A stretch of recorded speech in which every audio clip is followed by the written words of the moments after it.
विद्यार्थी मित्रों केम छो बधा मजामां। कोरोनानी महामारी में सौ विद्यार्थी मित्रों ने खास सूचना के घरे रहीने स्टडी करजो, रीडिंग करजो अने स्वस्थ रहेजो ने घरनानुं ने आजुबाजु दरेकनुं ध्यान राखजो। आपणे पेपर नंबर 605 ની અંદર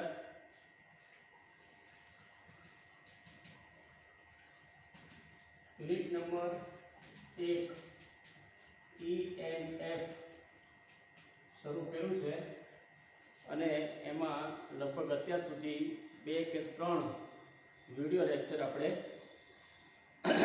કમ્પ્લીટ કરેલા છે। ENFના આ ચેપ્ટરની અંદર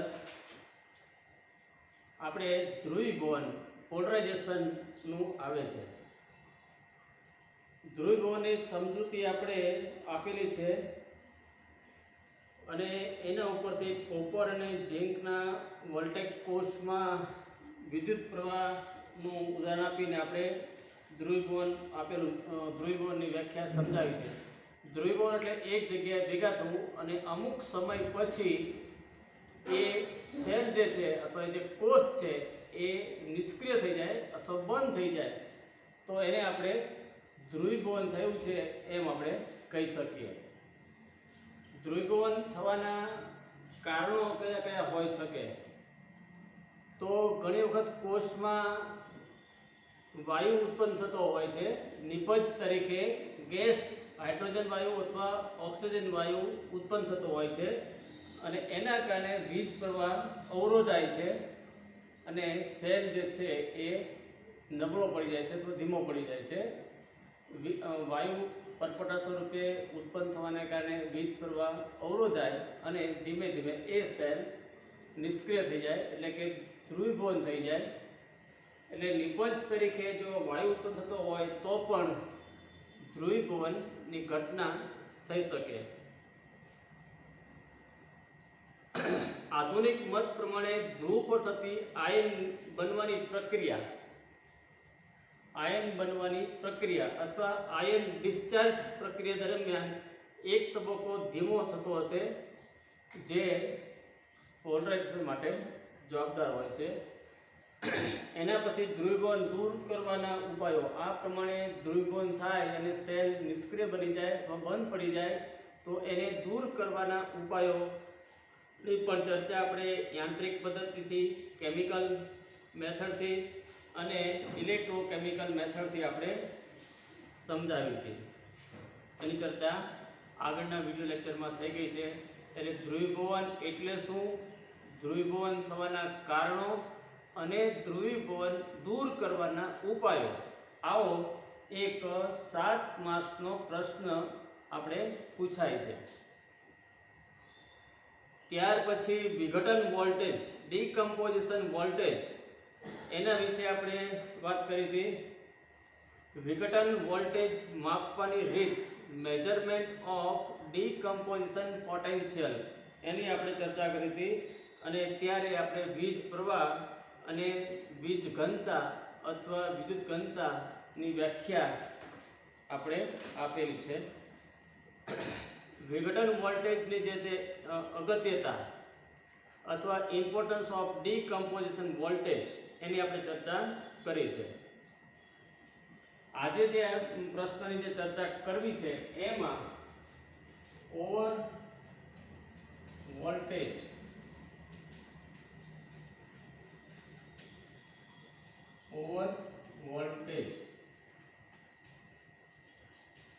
ની આપણે ચર્ચા આજે કરવી છે, બરાબર। અને એના ઉપરથી હાઇડ્રોજન ઓવર વોલ્ટેજ એટલે શું અને ઓવર વોલ્ટેજને અસર કરતા પરિબળો। તો પહેલા આપણે ઓવર વોલ્ટેજ એટલે શું, ઘણી વખત ધ્રુવો પાસે ભૌતિક અને રાસાયણિક પ્રક્રિયાઓ થતી હોય છે અને કેમિકલ પ્રોસેસ થતી હોય છે। ઇલેક્ટ્રોડ પાસે, સેલ પાસે, કોષ પાસે ભૌતિક તેમજ રાસાયણિક પ્રક્રિયાઓ થતી હોય છે અને એ જો એ જે રાસાયણિક પ્રક્રિયાઓ જે થાય છે એ ધીમી ગતિથી થતી હોય તો ધ્રુવો પાસે ભૌતિક અથવા રાસાયણિક પ્રક્રિયાઓ જો ધીમી ગતિથી થતી હોય તો એને સમતોલન પ્રાપ્ત કરવા માટે સમતોલન આવવા માટે સમય વધારે લાગે છે, બરાબર।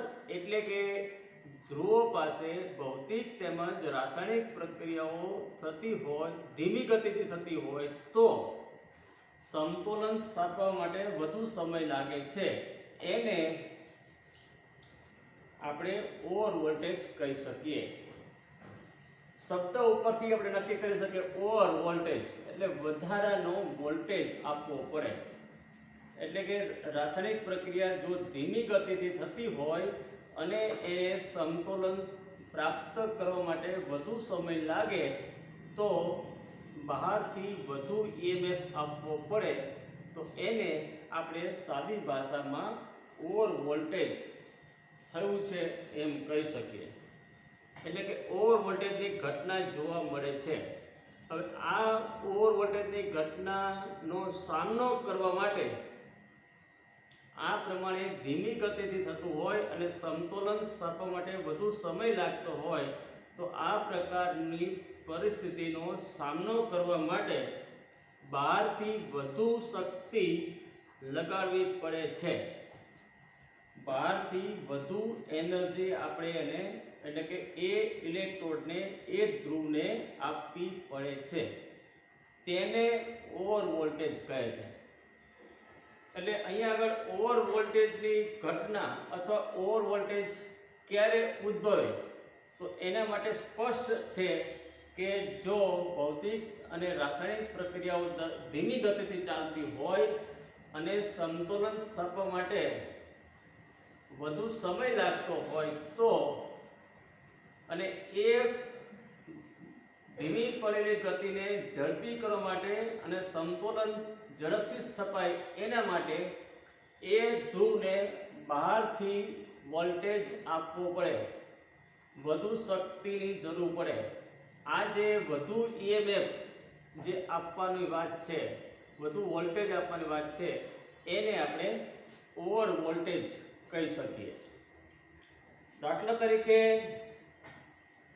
H2SO4 નું દ્રાવણ હોય, મંદ H2SO4 ના દ્રાવણમાં નું પ્લેટિનમ અને સીસુ આ બે ધ્રુવો વડે વિદ્યુત વિભાજન કરવામાં આવે તો પ્લેટિનમ અને સીસુ આ બે ધ્રુવો જે છે એના વડે વિદ્યુત વિભાજન કરવામાં આવે તો પ્લેટિનમ માટે 1.70 વોલ્ટ જેટલું EMF જોઈએ અને સીસા માટે 2.20 વોલ્ટ જેટલું EMF જોઈએ। તો એ બંને ધ્રુવ એટલે કે પ્લેટિનમ અને સીસાનો જે ધ્રુવ જે છે એ સક્રિય રીતે કાર્ય કરી શકે, પણ સૈદ્ધાંતિક મૂલ્ય 1.23 છે।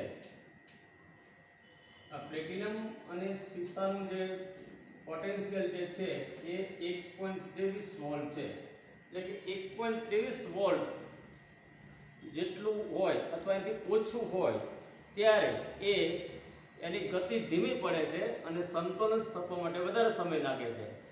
એટલે અહીંયા અર્થ એવો થયો કે 1.23 વોલ્ટ જે છે એ એનું સૈદ્ધાંતિક વેલ્યુ છે, એટલે એટલું જો આપણે આપીએ અથવા એનાથી ઓછું હોય તો સેલ જે છે એ નિષ્ક્રિય થાય છે, પણ એને જો 1.23 વોલ્ટ કરતાં વધારે 1.70 વોલ્ટ જેટલું EMF આપીએ તો પ્લેટિનમ ધ્રુવ જે છે એ સક્રિયતા પ્રાપ્ત કરે તો સક્રિય થાય, અને 1.23 વોલ્ટ કરતાં 2.20 વોલ્ટ જેટલું આપણે આપીએ તો ત્યારે સીસુ જે છે એ સક્રિય થાય। એટલે આમ સૈદ્ધાંતિક મૂલ્ય કરતાં વિઘટન વોલ્ટેજના મૂલ્યો વધારે હોય તો એ સેલ જે છે અથવા એ જે ધ્રુવ જે છે એ સક્રિયતા પ્રાપ્ત કરે અને આ રીતે પ્લેટિનમ ધ્રુવનો ઓવર વોલ્ટેજ 1.70 વોલ્ટ કહેવાય અને સીસાનો ઓવર વોલ્ટેજ 2.20 વોલ્ટ કહેવાય. એટલે આ રીતે આપણે ઓવર વોલ્ટેજનું મૂલ્ય અલગ અલગ વૈજ્ઞાનિકોએ પોતપોતાની રીતે ઓવર વોલ્ટેજના મૂલ્યો નક્કી કરેલા છે. એટલે હવે આપણે ઓવર વોલ્ટેજનું સૂત્ર લખવું હોય, ઓવર વોલ્ટેજ બરાબર શું, તો ED minus ER, ED minus ER. ED એટલે ડીકમ્પોઝિશન વોલ્ટેજ અને ER એટલે રિવર્સિબલ વોલ્ટેજ, પ્રતિવર્તી વોલ્ટેજ. એટલે કે વિઘટન વોલ્ટેજ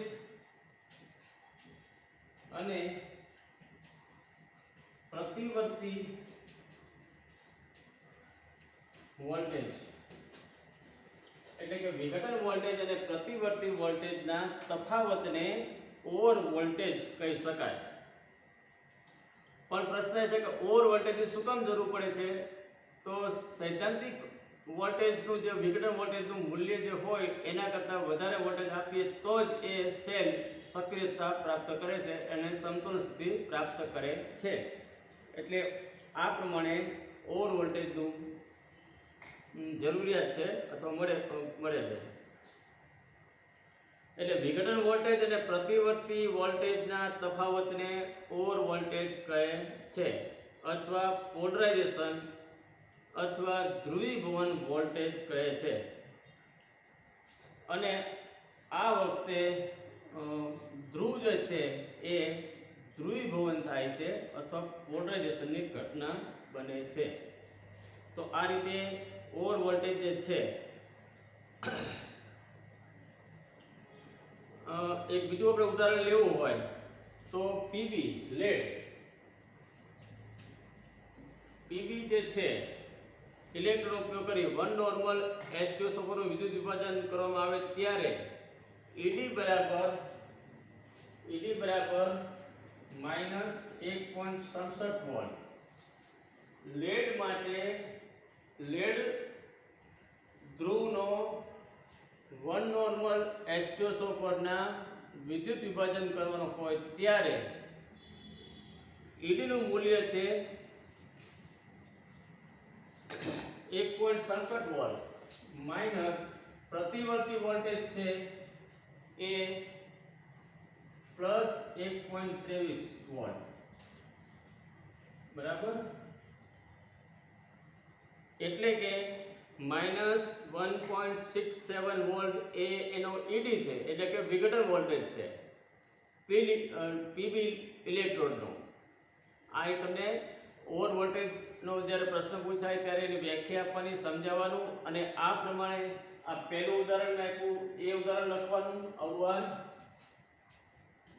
બીજું ઉદાહરણ તમને લેડ ધાતુનું આપું છું. લેડ ધાતુનો ઇલેક્ટ્રોડ તરીકે ઉપયોગ કર્યો હોય ત્યારે કેટલું મૂલ્ય છે?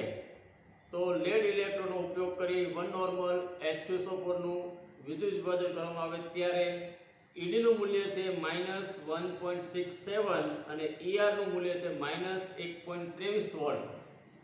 એટલે આ બંને આપણે બાદબાકી કરીએ તો -1.67 પ્લસ 1.23 બરાબર, એટલે 0.44 વોલ્ટ આવશે. ઓવર વોલ્ટેજ હંમેશા પોઝિટિવ લખવામાં આવે છે. ઓવર વોલ્ટેજનું મૂલ્ય હંમેશા ધન પ્લસ પોઝિટિવ લખવામાં આવે છે. એટલે કે કુલ ઓવર વોલ્ટેજ એટલે કે કેથોડિક ઓવર પોટેન્શિયલ અને એનોડિક ઓવર પોટેન્શિયલના સરવાળા બરાબર પણ હોય છે. એટલે આ બાબત પણ તમારે ધ્યાનમાં લખવાની. ઓવર વોલ્ટેજ જે છે એ કેથોડિક ઓવર પોટેન્શિયલ અને એનોડિક ઓવર પોટેન્શિયલ બંનેના સરવાળા જેટલું હોય છે. તો આ રીતે ઓવર વોલ્ટેજ એટલે શું અને બે ઉદાહરણ લખવાના છે. એક ઉદાહરણમાં પ્લેટિનમ અને સીસાનું ધ્રુવ વાપરીએ ત્યારે એનું ઓવર વોલ્ટેજનું મૂલ્ય કેટલું છે એ યાદ રાખવાનું, અને બીજું લેડ ઇલેક્ટ્રોડ લેડ ધ્રુવ જે છે એનું મૂલ્ય યાદ રાખવાનું. આ બંને મૂલ્યો લખીને ઓવર વોલ્ટેજની વ્યાખ્યા જે છે એ સ્પષ્ટ સમજાવવાની. તો આ રીતે ઓવર વોલ્ટેજ એટલે શું અને ઓવર વોલ્ટેજ આપણે કઈ રીતે શું કહી શકીએ એની આ સમજ છે. હવે ઓવર વોલ્ટેજને અસર કરતા જે પરિબળો જે છે એમાં ઉષ્ણતામાન વધે, ટેમ્પરેચરનું મૂલ્ય વધે એમ ઓવર વોલ્ટેજમાં ઘટાડો થાય છે. ઓવર વોલ્ટેજને અસર કરતા પરિબળો એટલે કે ઓવર વોલ્ટેજ એટલે શું અને ઓવર વોલ્ટેજને અસર કરતા પરિબળો. આ 7 માર્ક્સમાં પ્રશ્ન પૂછાય છે. એટલે પહેલું જે છે એ તાપમાન. ટેમ્પરેચરમાં વધે તો ઓવર વોલ્ટેજનું મૂલ્ય ઘટે છે.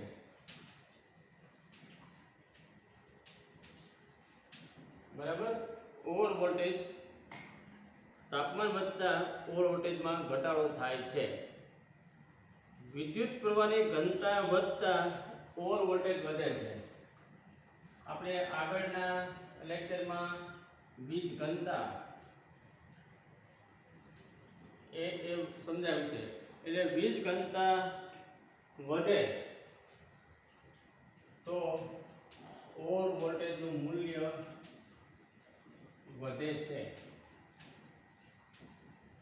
એટલે કે એક જગ્યાએ ઇલેક્ટ્રોન ભેગા થવાની ઘટના એટલે કે વીજ ઘનતાનું મૂલ્ય વધે તો ઓવર વોલ્ટેજનો મૂલ્યમાં વધારો થાય છે. એને આપણે W બરાબર A પ્લસ બી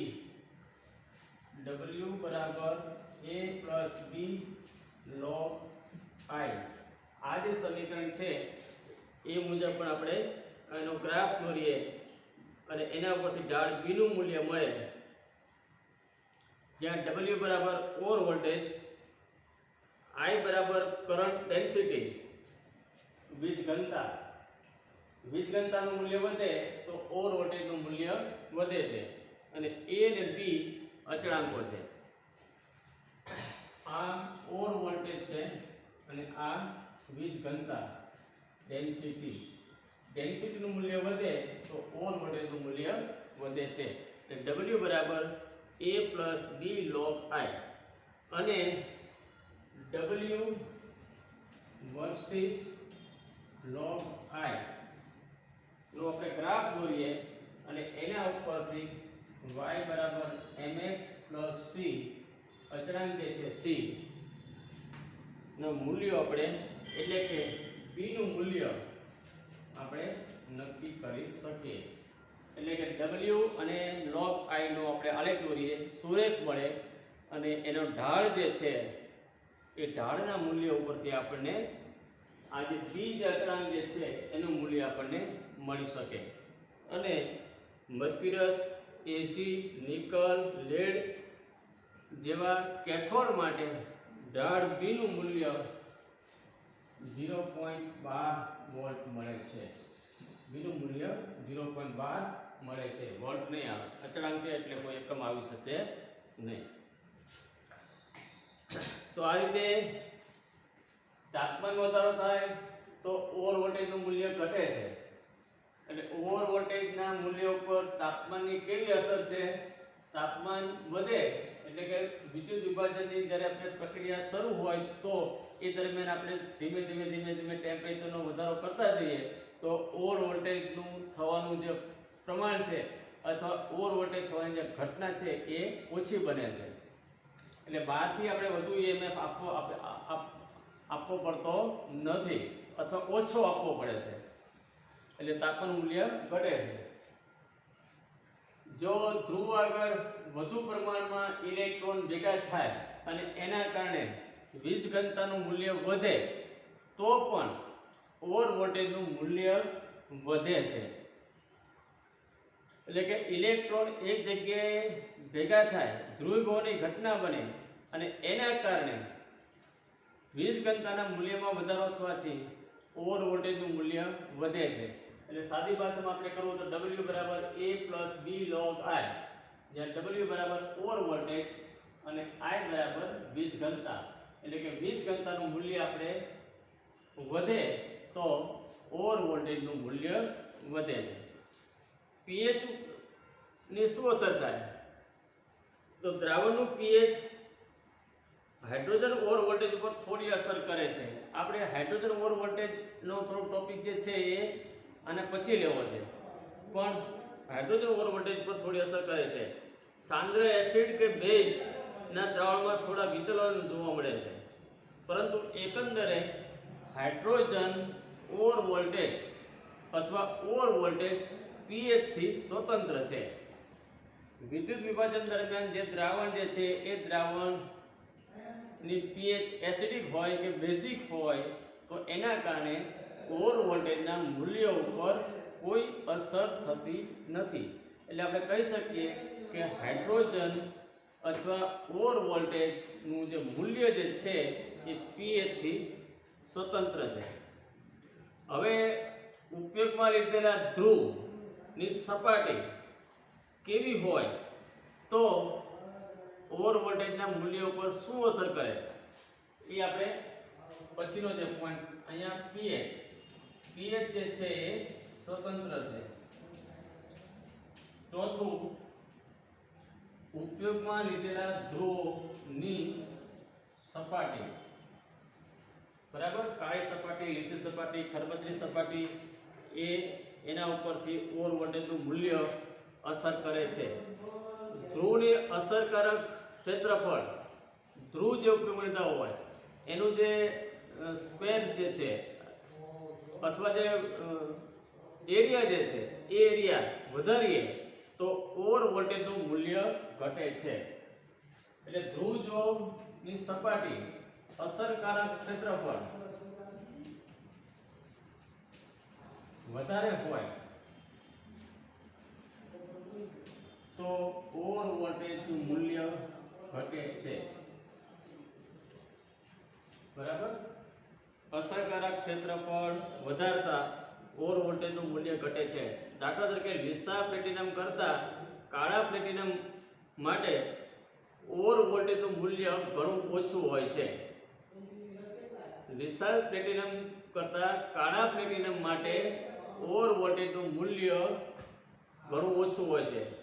ધારો કે મંદ H2SO4 ના દ્રાવણનું વિદ્યુત વિભાજન કરતા હોય ત્યારે ઉપયોગમાં લીધેલા ધ્રુવ જો લીસો પ્લેટિનમ ધ્રુવ હોય તો એનું મૂલ્ય 0.09 મોલ છે.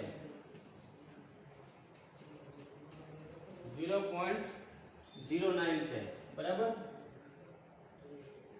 એટલે કે મંદ સલ્ફ્યુરિક એસિડના દ્રાવણનું વિદ્યુત વિભાજન કરતી વખતે ધ્રુવ તરીકે લીસો પ્લેટિનમ ધ્રુવ હોય તો એનું ઓવર વોલ્ટેજનું મૂલ્ય 0.09 વોલ્ટ છે, જ્યારે કાળા પ્લેટિનમ મંદ સલ્ફ્યુરિક એસિડના વિદ્યુત વિભાજન વખતે લીસો પ્લેટિનમ ધ્રુવને બદલે કાળો પ્લેટિનમ ધ્રુવ લઈએ તો એનું મૂલ્ય 0.05 વોલ્ટ છે. એટલે ઓવર વોલ્ટેજનું મૂલ્ય કાળા પ્લેટિનમ વોલ્ટેજમાં ઓછું છે, પણ લીસા પ્લેટિનમ માટે ઓવર વોલ્ટેજનું મૂલ્ય વધારે છે. તો આ રીતે કેવા પ્રકારનો આપણે ધ્રુવ વાપરીએ છીએ એના ઉપરથી ઓવર વોલ્ટેજનું મૂલ્ય કેટલું અસર કરશે અથવા કેટલું મળે છે એની આપણે આ રીતે ચર્ચા કરી શકીએ. હવે વિદ્યુત વિભાજન દરમિયાન ઉપયોગમાં લીધેલા દ્રાવણમાં અશુદ્ધિ હોય તો પણ કેથોડ ધ્રુવમાં જુદી જુદી અશુદ્ધિઓ હોય તો તેની પણ ઓવર વોલ્ટેજ પર અસર થાય છે. એટલે કે વિદ્યુત વિભાજન કરતી વખતે ઉપયોગમાં લીધેલું દ્રાવણમાં થોડી ઘણી અશુદ્ધિ હોય તો એના કારણે એના હિસાબે અથવા એના કારણે ઓવર વોલ્ટેજ ઉપર અસર કરે છે. તો આ રીતે આપણે 5 કે 6 પોઈન્ટ અહીંયા આગળ ઓવર વોલ્ટેજને કારણે અસર કરતા પરિબળો આપણે સમજાવી શકીએ. તો આજના વિડિયો લેક્ચરમાં what is over voltage and affecting parts of the over voltage, એટલે કે ઓવર વોલ્ટેજ એટલે શું અને ઓવર વોલ્ટેજને અસર કરતા પરિબળો. આ જે 7 માર્ક્સનો જે પ્રશ્ન છે એ પૂછાય તો એમાં આટલી આપણે સમજૂતી આપવી પડે. ઉદાહરણો જે આપેલા છે, જે ફિગર જે આપેલા છે, રકમ જે આપેલી છે, આંકડા જે આપેલા છે એ આપણે યાદ રાખવા પડે અને એનાથી આપણે સ્પષ્ટ સમજાવવું પડે અને એ રીતે આપણે પ્રશ્નની ચર્ચા અથવા સમજૂતી આપી શકીએ. તો આ વિડિયો લેક્ચરની અંદર ઓવર વોલ્ટેજ અને ઓવર વોલ્ટેજને અસર કરતા પરિબળો, આના પછીના વિડિયો લેક્ચરમાં આપણે ઓવર વોલ્ટેજનું માપન કઈ રીતે કરી શકીએ એની આપણે ચર્ચા કરશું. 14 માર્ક્સમાં જો પ્રશ્ન પૂછાય તો ઓવર વોલ્ટેજ એટલે શું, ઓવર વોલ્ટેજને અસર કરતા પરિબળો અને ઓવર વોલ્ટેજ માપન કરવા માટેની પદ્ધતિ આ સમજાવો, એમ 14 માર્ક્સનો પ્રશ્ન પૂછે. અથવા 7 માર્ક્સમાં પ્રશ્ન પૂછે તો ઓવર વોલ્ટેજ એટલે શું અને ઓવર વોલ્ટેજને અસર કરતા પરિબળો આટલી ચર્ચા કરો, એમ 7 માર્ક્સનો પ્રશ્ન પૂછે. 14 માર્ક્સમાં પ્રશ્ન પૂછે તો ઓવર વોલ્ટેજની માપનની પદ્ધતિ પણ આપણે સમજાવવી પડે. એ હવે પછીના વિડિયો લેક્ચરમાં આપણે એની ચર્ચા કરીશું. ઓકે.